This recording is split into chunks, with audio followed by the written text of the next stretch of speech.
Hello everyone, welcome to the YouTube channel of Delta 4 institution. आज हम class 12th accounting for partnership firms के first chapter fundamental start करेंगे। इस chapter में सबसे पहले हम कुछ टर्म्स का मीनिंग जानेंगे, फिर हम आगे के टॉपिक्स कवर करेंगे। पहली जो टर्म है जिसका हम मीनिंग जानेंगे वो है पार्टनरशिप।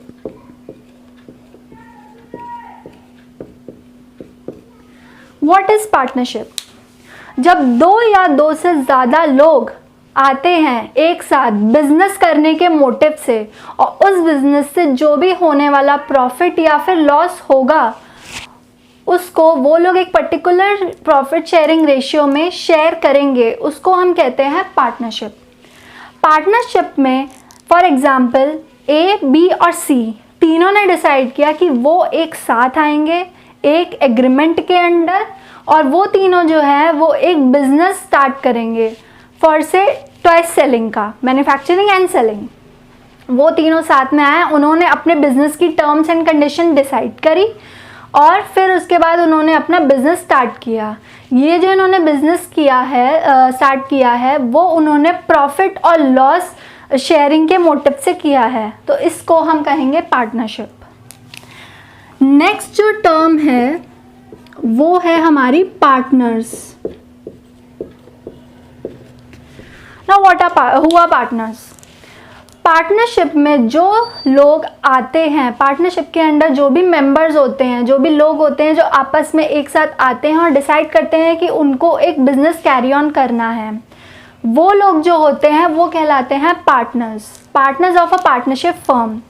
मतलब हमारा जो एग्जांपल था ABC जिसमें वो टॉयज़ मैन्युफैक्चरिंग एंड सेलिंग का बिजनेस स्टार्ट करने वाले थे, उस पार्टनरशिप फर्म के अंडर हमारे A, B और C तीनों हमारे जो हैं वो हैं पार्टनर्स हैं।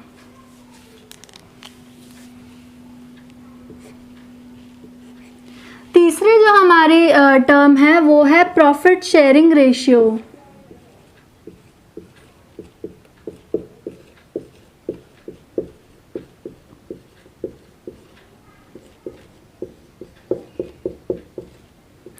What is profit sharing ratio? Profit sharing ratio वो रेशियो है जिसके अंदर हमारे पार्टनर्स जो हैं वो डिसाइड करते हैं कि हम इसी रेशियो में अपने प्रॉफिट एंड लॉस दोनों डिस्ट्रीब्यूट करेंगे जो भी at the end of the year होंगे।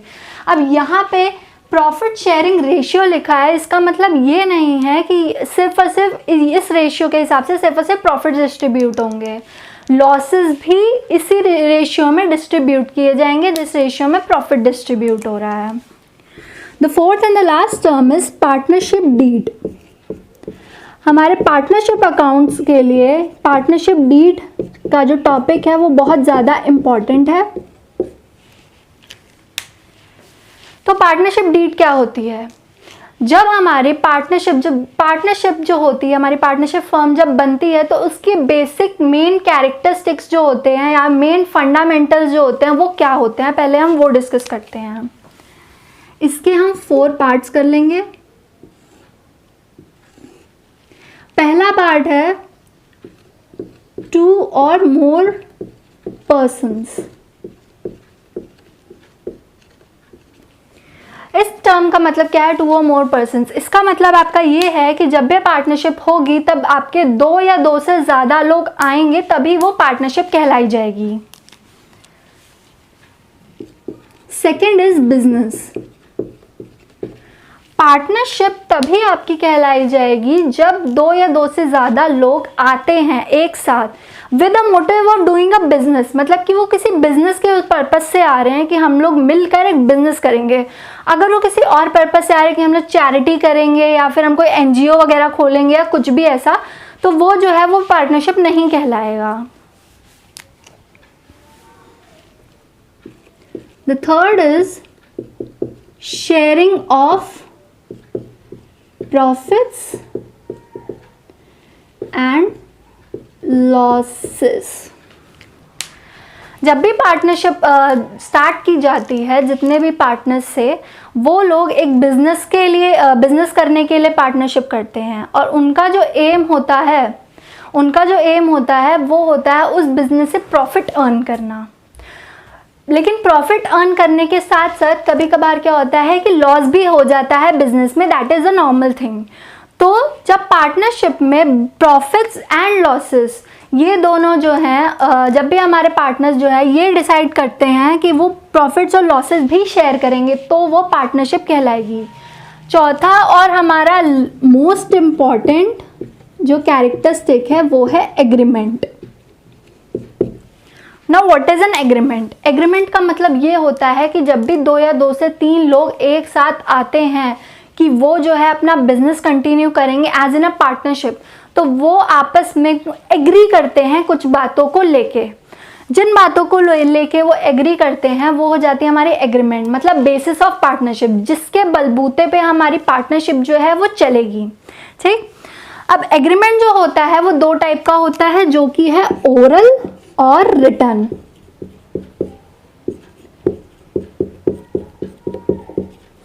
इसके नोट्स आप साथ साथ बना लेंगे तो बहुत अच्छा रहेगा, बिकॉज ये हमको फाइनल टाइम पे जब हमारे एग्जाम्स आ रहे होंगे उस टाइम पे रिवीजन में बहुत हेल्प करते हैं ये नोट्स। सो एग्रीमेंट जो होता है वो ओरल भी होता है और रिटन भी होता है। ओरल का मतलब क्या है, आए लोग, उन्होंने आपस में बातचीत करी कि हाँ हम लोग अपना बिजनेस स्टार्ट करते हैं, ये टर्म्स होंगे, इस पर हम बिजनेस करेंगे, that is oral. Written is कि आपने डिसाइड किया कि क्या क्या आपके टर्म्स होंगे बिजनेस की, पार्टनरशिप की, और उसको आप एक स्टैम्प पेपर पे या फिर कोई गवर्नमेंट के उस पर रजिस्टर करा लोगे as in a written form, तो वो हो जाएगा आपका written agreement. Now coming to what is partnership deed. Partnership deed is a written agreement between the partners. अब ये जानना आपके लिए बहुत ज़रूरी है कि पार्टनरशिप के 4 हमारे कैरेक्टरिस्टिक्स हो गए, ये बहुत ही मेन कैरेक्टरिस्टिक्स हैं। इनके बिना अगर कोई भी एक मिसिंग है तो आपकी पार्टनरशिप जो है वो नहीं कहलाई जाएगी, वो पार्टनरशिप नहीं, वो कोई और फॉर्म हो जाएगी, फिर वो पार्टनरशिप नहीं कहलाई जाएगी। तो सबसे पहला है आपका 2 or more persons, फिर है बिजनेस, फिर है sharing of profits and losses, and last and the most important is agreement, whether oral और रिटन। अगर आप रिटन एग्रीमेंट करते हो तो उस एग्रीमेंट को हम जो है वो कहेंगे partnership deed. So now all the 4 terms are over. Now we will move to our next topic, that is registration of a partnership firm. So our next topic or the second topic under this chapter is registration of partnership firm. So अब हमारे यहाँ पे ये question arise होता है कि हमारी जो पार्टनरशिप फर्म है उसका रजिस्ट्रेशन हमको अंडर लॉ या फिर हमारा जैसे कि और चीज़ों का रजिस्ट्रेशन होता है उसके हिसाब से अंडर लॉ हमें अपनी पार्टनरशिप फर्म का रजिस्ट्रेशन कराना ज़रूरी है या नहीं। So the question arises here is whether registration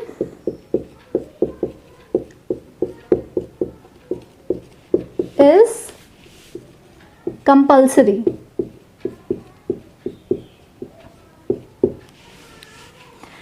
So the answer is no. Registration is not mandatory for a partnership firm. अब इसके जो है रजिस्ट्रेशन जो होता है वो तुम्हारा गवर्नमेंट ने ऑप्शनल रखा है कि रजिस्ट्रेशन करवा भी सकते हैं और नहीं भी करवा सकते हैं। दोनों का जो है वो सिर्फ और सिर्फ पार्टनरशिप फर्म के ऊपर डिपेंड करता है, उनकी मर्जी पर डिपेंड करता है। As we all know that कि जब हम रजिस्ट्रेशन कराएंगे तो ऑब्वियसली हमारे कुछ एडवांटेजेस होंगी उस पार्टनरशिप फर्म के लिए जो रजिस्ट्रेशन कराती है, और जो नहीं कराती है उसके लिए डिसएडवांटेजेस होंगी। आपके एग्जाम पॉइंट ऑफ व्यू से आपको ये जानना बहुत ज़रूरी है कि रजिस्ट्रेशन होता है या नहीं।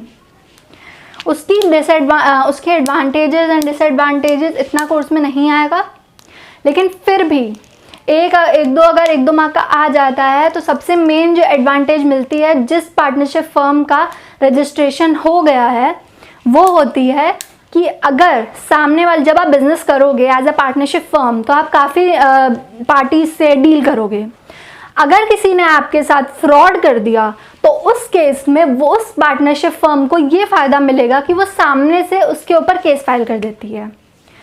दूसरी साइड, अगर कोई पार्टनरशिप फर्म है जिसने रजिस्ट्रेशन अंडर लॉ अपना नहीं करवाया, तो उसके साथ अगर कोई फ्रॉड होता है तो वो उसका केस फाइल नहीं करती है, वो सामने वाली पार्टी को नहीं सू कर पाएगी, लेकिन सामने वाली पार्टी उसको सू कर देगी, मतलब उस पर केस कर सकती है। ठीक है, ये एडवांटेज होती है, one of the most important advantage and one of the most important point as from the point of view of the examinations, board examinations, कि सामने वाली पार्टी आपको सू करेगी अगर आप रजिस्टर्ड नहीं हो, लेकिन आप किसी को नहीं सू कर सकते हो। और अगर आपका रजिस्ट्रेशन हो गया है तो आप सामने वाले को भी सू कर सकते हो, और ऑब्वियसली सामने वाला तो आपको सू कर ही सकता है। अब बात ये आती है कि ये जो रजिस्ट्रेशन है वो किसके अंडर होता है। ये बहुत ही इंपॉर्टेंट पॉइंट है, इसको आप नोट कर लीजिएगा। ये आपके एमसीक्यू या 1 मार्क क्वेश्चन में ज़रूर मोस्टली पूछा जा सकता है। हमारा जो पार्टनरशिप फर्म है वो रजिस्टर होता है दी पार्टनरशिप एक्ट 1932।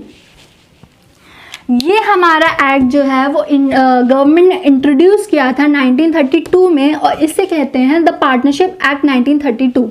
पार्टनरशिप एक्ट 1932 में तुम्हारे सारी रूल्स और रेगुलेशंस लिखी हुई हैं जो कि गवर्न करती हैं कि पार्टनरशिप कैसे चलनी चाहिए, कैसे होनी चाहिए। ठीक, और इसी एक्ट के अंडर हम लोग जो है अपनी पार्टनरशिप फर्म को रजिस्टर करवाते हैं। ये टॉपिक भी हमारा यहीं पे ख़त्म होता है। नेक्स्ट टॉपिक जो है हमारा वो बहुत ही ज़्यादा इम्पॉर्टेंट है, कि उसके अंदर जो है हम अपना बेसिक सीखेंगे कि कैसे हम अपने अकाउंटिंग ट्रीटमेंट करेंगे in case of partnership firms. तो हमारा जो नेक्स्ट टॉपिक वो है provisions of accounting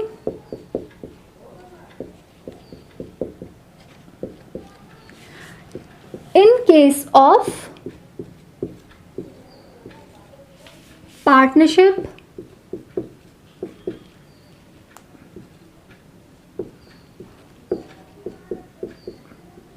deed. So we have to study now that what are the provisions of accounting in case of absence of partnership deed.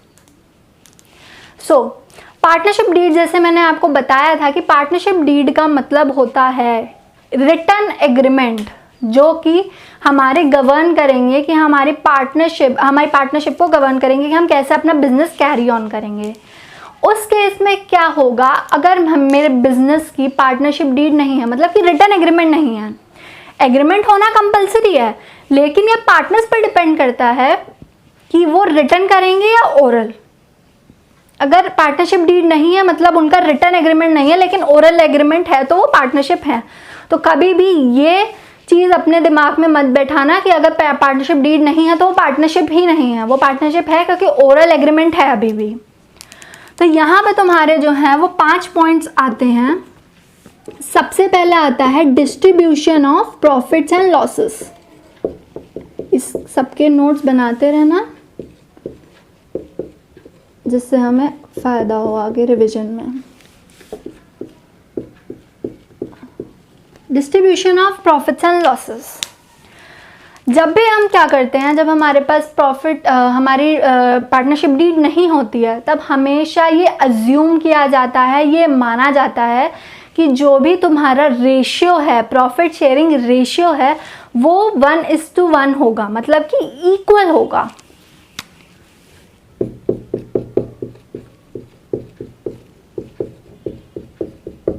तो यहाँ पे जो तुम्हारा प्रॉफिट शेयरिंग रेशियो होगा वो हो जाएगा इक्वल। इसका मतलब ये है, फॉर एग्जांपल हम लेते हैं कि ए और बी जो थे वो बिजनेस कर रहे थे, उनकी कोई भी पार्टनरशिप डीड नहीं थी, ठीक है।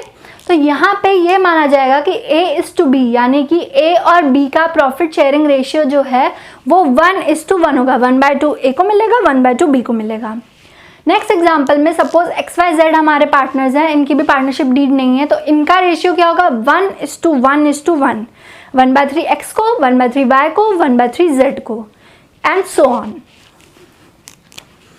नेक्स्ट जो हमारा पॉइंट है वो है इंटरेस्ट ऑन कैपिटल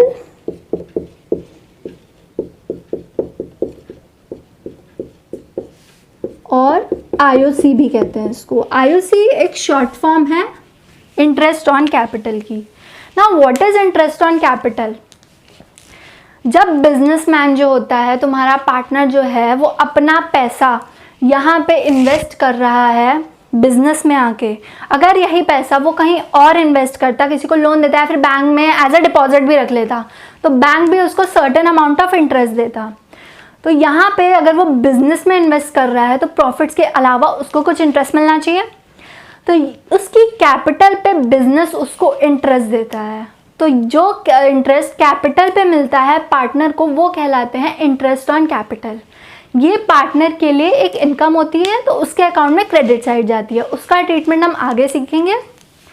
तो यहाँ पे क्या होता है कि अगर तुम्हारी पार्टनरशिप डीड नहीं है तो इंटरेस्ट ऑन कैपिटल या फिर IOC 0 दिया जाएगा, यानी कि निल।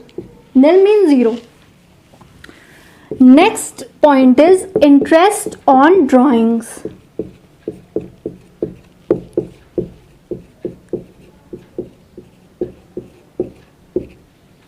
इंटरेस्ट ऑन ड्राइंग्स को IOD भी कहते हैं, जैसे इंटरेस्ट ऑन कैपिटल को IOC कहते हैं। आगे हम इन सबको, आगे इन टर्म्स को हम लोग शॉर्ट फॉर्म में यूज़ करेंगे, ठीक है। तो इसके लिए अभी देख लो, इसके नोट्स भी बना लेना। जब इंटरेस्ट ऑन ड्राइंग, जब हमारी पार्टनरशिप डीड नहीं है तो इंटरेस्ट ऑन ड्राइंग्स भी है, वो भी हमारी निल हो जाएगी। पहली बात हम ये जानते हैं कि इंटरेस्ट ऑन ड्राइंग्स होता क्या है। पहली बात तो ड्राइंग्स ही क्या होती हैं। जब कोई बिजनेस, जब कोई बंदा सैलरी वो उसमें काम करता है, कोई जॉब करता है, तो उसको सैलरी मिलती है अपना रोज़ाना जीवन वो करने के लिए, ठीक है, अपने घर चलाने के लिए, पर्सनल खर्चे करने के लिए। लेकिन जब कोई बिजनेस करता है तो बिजनेस से उसको सिर्फ प्रॉफिट्स मिलते हैं। तो बिजनेस ने या फिर पार्टनरशिप एक्ट ने अलाउ कर रखा है कि हम बिजनेसमैन जो है या फिर पार्टनर जो है वो बिजनेस से ड्राइंग्स कर सके अपने खर्चे चलाने के लिए या फिर कोई भी उसका पर्पस हो, ठीक है। जब वो बंदा अपने पैसे बिजनेस में इन्वेस्ट करता है तो बिजनेस उसको इंटरेस्ट देता है। अगर वो बंदा अपने पैसे जो है बिजनेस से एज अ ड्राइंग्स निकाल रहा है तो बिजनेस का राइट होता है कि उन ड्राइंग्स पे वो इंटरेस्ट चार्ज करे। तो क्या पार्टनर्स के लिए जो इंटरेस्ट ऑन ड्राइंग्स होता है वो हो जाता है तुम्हारा एक एक्सपेंस। अगर तुम्हारी पार्टनरशिप डीड नहीं है तो IOD या फिर इंटरेस्ट ऑन ड्राइंग्स वो भी हो जाएगा तुम्हारा nil. Next point is the most important point under this topic, that is interest on partners loan। अभी इंटरेस्ट ऑन पार्टनर्स लोन क्या चीज़ है? आप लोग ये सोचे होगे जब बिजनेसमैन जो है अपना पार्टनर जो है वो वहाँ पे कैपिटल इन्वेस्ट कर ही रहा है तो बिजनेस में उसको लोन देने की क्या ज़रूरत है। सपोज करो मेरा बिजनेस चल रहा है, मेरी कैपिटल जो है अचानक से मेरे को एक बड़ा सा वो मिला, ऑर्डर मिला, जिसके लिए मेरे को फर्दर कैपिटल चाहिए होगी, ठीक है, पैसा चाहिए मुझे, हाँ, और इसके लिए अभी बिजनेस में पैसा मौजूद नहीं है एंड हमको अर्जेंटली पैसा चाहिए वरना हम नहीं लूज़ कर देंगे, ठीक है। ये ऑर्डर हमारे बिजनेस डेवलपमेंट के लिए बहुत इंपॉर्टेंट है, इससे हमारा बिजनेस बहुत आगे जाएगा, तो एक्सेट्रा, ठीक है, बहुत ज़्यादा इंपॉर्टेंट है हमारे लिए। अब इस केस में क्या होगा, बैंक में जाएंगे लोन अप्रूव कराने तो कम से कम कुछ टाइम ही लेगा वो, ठीक। बाहर जाएंगे लेंडर से, किसी आउटसाइडर लेंडर से, मनी लेंडर से लोन लेना, तो उनका रेट ऑफ इंटरेस्ट ही इतना हाई है, वो सोच के ही कांप जाते हैं हम तो, ठीक। फिर उसके बाद हमारे पास एक ऑप्शन आया कि हम 3 पार्टनर्स थे, A, B and C। We said कि हम आपस में कैपिटल रेस कर लेते हैं। A मान गया, लेकिन B और C बोले कि नहीं यार अभी मेरे पास तो इतना पैसा है नहीं, हाँ तो मैं तो नहीं कर पाऊँगा। तो क्या हुआ, A बोला कि ठीक है, फिर अगर तुम लोग नहीं करोगे तो मैं भी क्यों करूँ, मैं भी नहीं दूंगा पैसे। तो फिर उन लोगों ने ये हल निकाला कि A जो है क्या हमको लोन दे। A हमारी फर्म का पार्टनर है, पार्टनर हमको लोन दे रहा है, तो ये हो जाएगा पार्टनर्स लोन। और भी कंडीशंस होती हैं जिसके ऊपर वो लोग पार्टनर्स देते हैं। सिर्फ मैंने एग्जांपल दिया था स्टोरी बना के कि आपको समझ आए कि क्यों पार्टनर्स लोन दिया जाता है, बेसिक कॉन्सेप्ट समझाने के लिए। तो अगर मेरी पार्टनरशिप डीड एब्सेंट है, मतलब कि नहीं है, यहाँ पे मैं एब्सेंस लिखना भूल गई।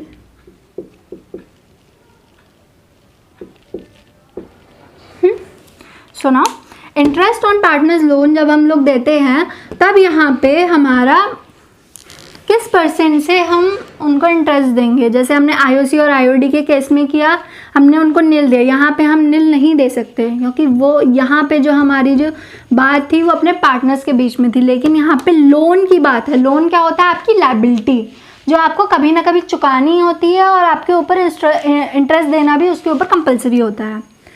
तो यहाँ पे जो रेट ऑफ इंटरेस्ट होगा आपका वो होगा 6% पर एनम। ये एक बहुत ही इम्पॉर्टेंट पॉइंट है। ये जो परसेंटेज है ये आपको याद करनी है as point of view from examination. So 6% per annum is a very important point. Now what is per annum? Per annum का मतलब होता है ईयरली, मतलब हर साल आप 6% के रेट से उसको इंटरेस्ट दोगे। ये पॉइंट आप इम्पॉर्टेंट मार्क कर लीजिए। Next point is remuneration. Now what is remuneration? Remuneration जो है, जब पार्टनर्स जो होते हैं वो मेहनत करते हैं बिजनेस में, उसको ग्रो करने के लिए वगैरह वगैरह बहुत काम करते हैं, ठीक। जब वो उसको इतना काम करते हैं तो बिजनेस में डिसाइड करता है कि उनको कुछ इंसेंटिव्स दिए जाएं, कुछ फ़ायदे दिए जाएं। वो इंसेंटिव्स और वो फ़ायदे कई टाइप्स के हो सकते हैं। रेम्यूनरेशन में तुम्हारा सैलरी आ जाता है, सैलरी दी जाती है पार्टनर को जो बहुत ज़्यादा काम कर रहा है, बहुत मेहनत से काम कर रहा है वगैरह वगैरह। इसमें कमीशन भी आता है। कमीशन जैसे कि सेल्स के ऊपर डिपेंड करता है कि किस पार्टनर ने कितनी सेल करी तो उसको उसके हिसाब से कमीशन दिया जाता है, एक्सेट्रा एक्सेट्रा। कभी कभार क्वेश्चन में ये दोनों टर्म्स के अलावा तुमको डायरेक्ट रेम्यूनरेशन दे दिया जाएगा, तो आप अकाउंट में या जर्नल एंट्री में आप डायरेक्टली रेम्यूनरेशन लिखेंगे। तो now the term remuneration is clear. अब हम डिस्कस करते हैं कि अगर पार्टनरशिप डीड एब्सेंट है तो हम रेम्यूनरेशन का क्या करेंगे। रेम्यूनरेशन जैसे हमने आईओसी और आईओडी के केस में किया, हम इसमें भी निल करेंगे। तो यहाँ पे आपके 5 पॉइंट थे। पहला था आपका sharing of profits and losses, second था IOC interest on capital, third is IOD interest on drawings, your fourth point is interest on partners loan, fifth and the last point is remuneration. So 3 point में तो आपका nil ही है। और interest on partners capital partners loan आ गया आपका 6% per annum, सबसे इंपॉर्टेंट पॉइंट।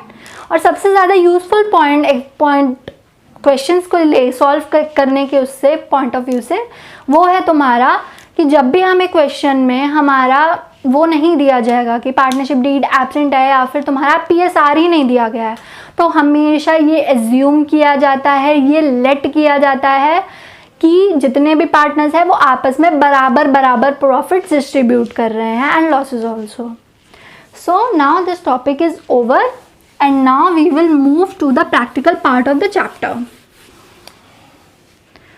अब प्रैक्टिकल पार्ट स्टार्ट करने से पहले थोड़ा हम अपना बेस क्लियर कर लेते हैं फ्रॉम 11th में हमने ये सीखा था कि हम लोग सोल प्रोप्राइटरशिप यानी कि जो सिंगल पर्सन जो है जो बिजनेस करता है उसकी हम बुक्स कैसे बनाएंगे, क्या क्या आएगा, जर्नल, लेजर, ट्रायल बैलेंस वगैरह वगैरह, एंड फिर हम उसके फाइनल अकाउंट्स बनाते हैं, हम उसको क्लोज करते हैं। फाइनल अकाउंट्स में तुम्हारी 3 चीज़ें आती हैं, trading, PNL and balance sheet. Okay, so now partnership जैसे हम कर रहे हैं, पार्टनरशिप में सब चीज़ें सेम होंगी। जर्नल बनेगा, लेजर बनेगा, ट्रायल बनेगा, ट्रायल बैलेंस बनेगा तुम्हारा, फिर ट्रेडिंग बनेगा, पीएनएल बनेगा, फिर तुम्हारा प्रॉफिट आ जाएगा। ओके, लेकिन इसमें कुछ स्टेप्स जो हैं वो हमारे बढ़ जाते हैं।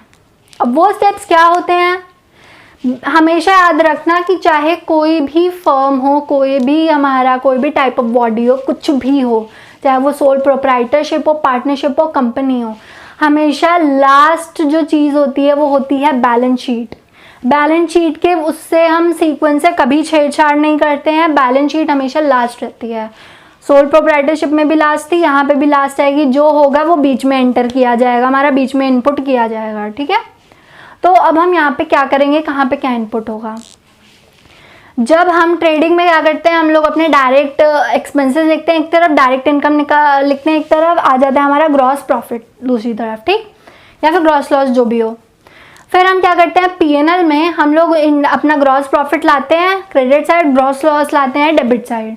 फिर उसके बाद हम अपने इनडायरेक्ट एक्सपेंसेस, इनडायरेक्ट इनकम निकालते हैं, फिर नेट लॉस नेट प्रॉफिट आता है। और ये सीधा जो बिजनेस कर रहा है उसके कैपिटल अकाउंट में जाके जुड़ जाता है, क्योंकि वहां पे एक बंदा बिजनेस कर रहा है तो पूरा का पूरा प्रॉफिट या लॉस उसी का होगा। अब यहाँ पे हमारे 2 या 2 से ज़्यादा लोग आके बिजनेस कर रहे हैं, तो यहाँ पे हमारा अकाउंटिंग ट्रीटमेंट क्या होगा। पीएनएल अकाउंट तक सब कुछ सेम रहेगा, trading journal, ledger, trial balance, trading, PL, and then आपके चेंजेस आने शुरू हो जाएंगे। 2 अकाउंट्स आपके ऐड हो जाएंगे। वो 2 अकाउंट्स कौन से हैं, पहले हम फर्स्ट अकाउंट के बारे में बात करेंगे, बाद में हम दूसरे के बारे में बात करेंगे। पहला अकाउंट होगा तुम्हारा PNL appropriation account, profit and loss appropriation account, okay. The second is partners capital account, उसके बारे में बाद में डिस्कशन करेंगे। अभी हम जो है वो अपना पीएनएल एप्रोप्रिएशन अकाउंट के बारे में डिस्कस करेंगे। So give the heading profit and loss appropriation account, okay. So profit and loss appropriation account basically होता क्या है। पीएनएल अकाउंट से आपने जो है अपने प्रॉफिट, अपना नेट प्रॉफिट निकाल लिया। प्रॉफिट एंड लॉस एप्रोप्रिएशन वो पूरा का पूरा पार्टनर्स के लिए होता है। बिजनेस का वहां पे खत्म हो गया, उसका नेट प्रॉफिट आ गया आपका। यहाँ पे सिर्फ और सिर्फ इस अकाउंट में सिर्फ और सिर्फ आपकी पार्टनर्स से रिलेटेड कैलकुलेशन होगी कि पार्टनर्स का यहाँ पे किसका कितना हिस्सा बनेगा, किसको क्या दिया जाएगा, वगैरह वगैरह। सो पहले हम क्या करेंगे, profit and loss appropriation account का एक हम फॉर्मेट बना लेंगे कि इसमें क्या क्या चीज़ें आ सकती हैं। ये जो फॉर्मेट है आपका टी शेप अकाउंट में होगा, यानी कि ऐसा होगा। यहाँ पे आ जाएगा आपका particulars,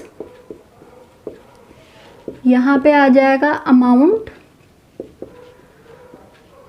now see board exam में मार्क्स अटेन करना, मार्क्स लूज करना मार्क्स अटेन करने से बहुत ज़्यादा इजी होता है। छोटी छोटी टिप्स होती हैं, छोटी छोटी ट्रिक्स होती हैं जिनकी वजह से बच्चा मार्क्स स्कोर भी कर सकता है और लूज़ भी कर सकता है। स्पेशली अकाउंट्स में बहुत छोटी छोटी चीज़ें ध्यान रखी जाती हैं, तो वो जो टिप्स होंगी वो मैं आपको अपने through out my videos I will explain you. जब आप अपना अकाउंट बना रहे हैं तो कभी भी आप अगर अमाउंट का जहाँ पे आप कॉलम देंगे तो उसके बगल में ब्रैकेट में आप रुपीज़ लिखेंगे। रुपीज़ नॉट दैट आरएस वाला, the new sign of rupees, okay. इससे क्या होगा, एग्जामिनर इम्प्रेस होगा and he will give you extra marks और he will cut no marks. दूसरी साइड भी हमारा पर्टिकुलर्स अमाउंट हो गया। एक और टिप, पर्टिकुलर्स के ऊपर left hand side debit and right hand side credit. पता चलना चाहिए कि डेबिट साइड कौन सी है, क्रेडिट साइड कौन सी है एग्जामिनर को, ठीक। अब सबको पता है कि डेबिट साइड हमारे सारे खर्चे आते हैं, क्रेडिट साइड हमारी सारी इनकम्स आती हैं, ओके। तो जब पीएल अकाउंट से हमारा नेट प्रॉफिट आएगा वो आ जाएगा पीएल एप्रोप्रिएशन के क्रेडिट साइड,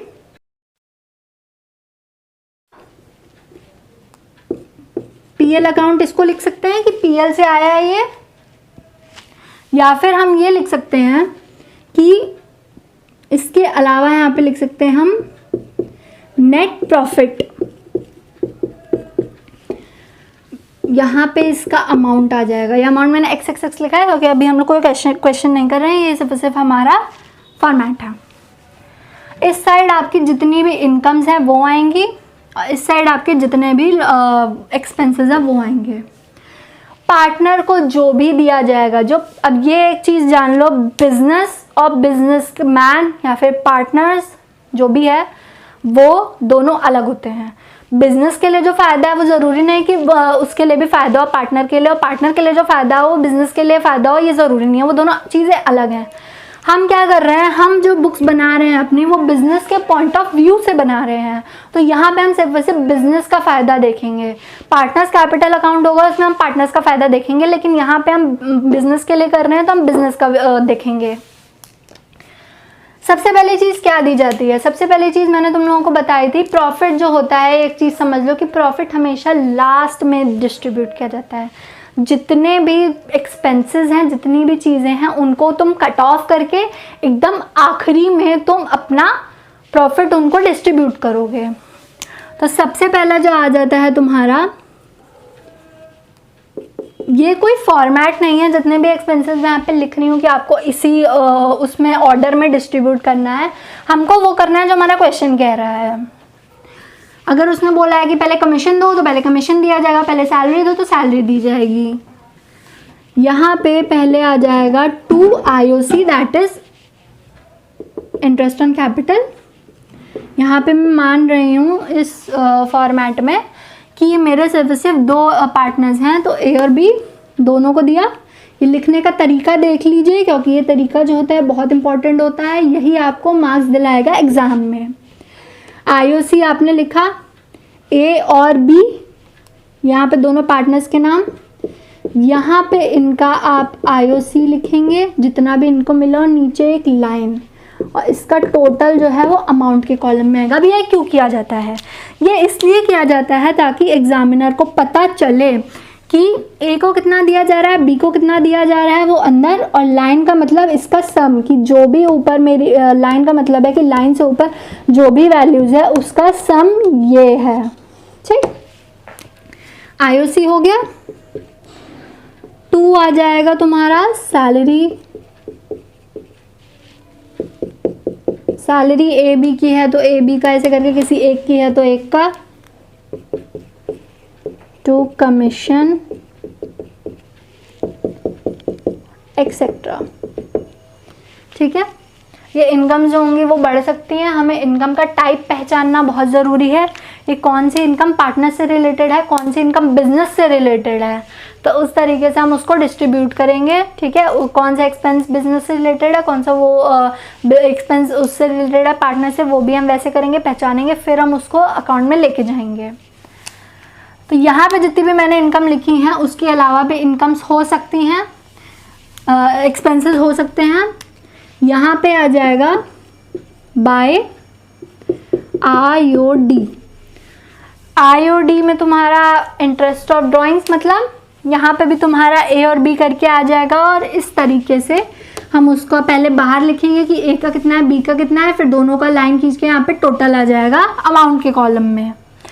ये हो गई IOD जो होगी वो बिजनेस की इनकम होगी। पार्टनर्स के लिए वो एक्सपेंस होगा। पार्टनर्स के लिए क्यों एक्सपेंस होगा, उन्होंने पैसा लिया, अब वो बिजनेस को इंटरेस्ट पे कर रहे हैं, उनके लिए एक्सपेंस।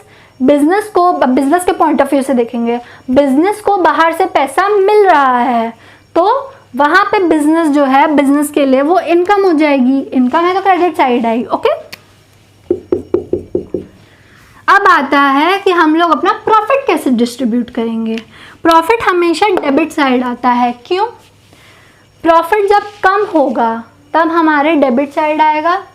अगर क्रेडिट साइड लिखा जा रहा है मतलब प्रॉफिट बढ़ रहा है। ठीक, यहाँ पे क्रेडिट साइड की सारी चीज़ें ख़त्म हो गई, हमारा प्रॉफिट अब इतना ही है, अब इससे ज़्यादा नहीं होगा। यहाँ पे हमारे जितने भी एक्सपेंसेस थे हमने इसको टोटल किया, माइनस हमारे जितने भी एक्सपेंसेस थे उनको माइनस किया। अब हम डिस्ट्रीब्यूट करेंगे divisible profit. Now what is the term divisible profit? Divisible profit का मतलब होता है आपका डिस्ट्रीब्यूटेबल प्रॉफिट, कि प्रॉफिट तो इतना हुआ था लेकिन डिस्ट्रीब्यूट कितना किया जा रहा है। ये टर्म एग्जाम में आपको ज़रूर लिखनी है। बच्चे क्या होते हैं, वो डिविजिबल प्रॉफिट लिखने की जगह 2 प्रॉफिट लिख के आ जाते हैं और उनके मार्क्स कट हो जाते हैं।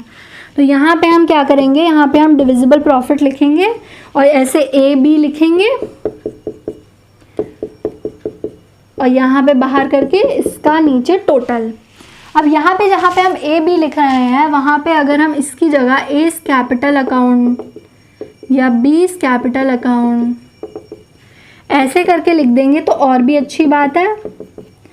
एग्जामिनर को कोई मौका नहीं मिलेगा कि वो आपके मार्क्स कट कर सके।